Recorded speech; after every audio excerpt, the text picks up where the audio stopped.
عزیزان من، یہ لیٹر برونن سوئٹزرلینڈ ہے۔ شام ہونے کو ہے، وادی آہستہ آہستہ شام کی آغوش میں اتر رہی ہے، پرندے اپنے گھونسلوں کی طرف لوٹ رہے ہیں اور دور دراز کے مسافر واپسی کے لیے رخت سفر باندھ چکے ہیں۔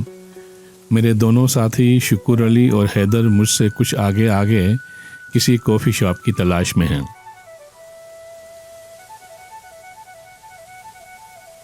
عزیزام، سوئٹزرلینڈ کا یہ دل فریب منظر میرے لاہور میں گزرے یادداشتوں میں سے ایک واقعے کے ساتھ گہرا تعلق رکھتا ہے۔ آپ یقین کریں یا نہ کریں، یہ جو سامنے پہاڑ سے گرتی ہوئی آبشار اور اس کے نیچے مینار والی عمارت ہے، دراصل یہ میرے خوابوں کا حقیقی منظر ہے۔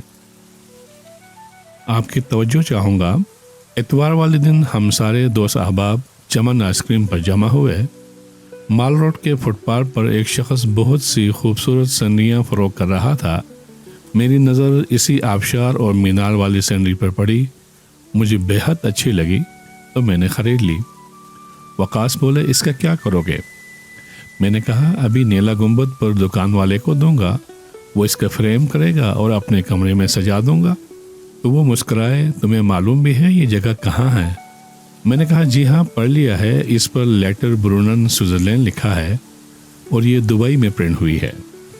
میں نے اپنے کلاس فیلو، اس کا نام لیے بغیر، ان سے پوچھا کہ تمہارا کیا خیال ہے، کیا ہم کبھی اس جگہ پہنچ پائیں گے؟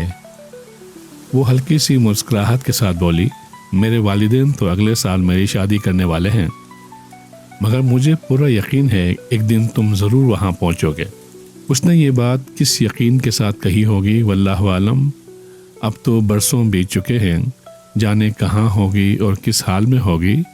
کاش ان سے رابطہ ہوتا تو بتا دیتا کہ آج میں اسی آبشار کے نیچے کافی شاپ کی تلاش میں ہوں اور وہ مینار والی عمارت ایک گرجا گھر ہے۔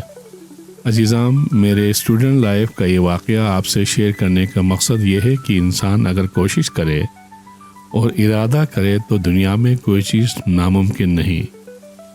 لگتا ہے میرے ساتھیوں نے کافی شاپ تلاش کر لی ہے، وہ مجھے بلا رہے ہیں۔ اللہ حافظ۔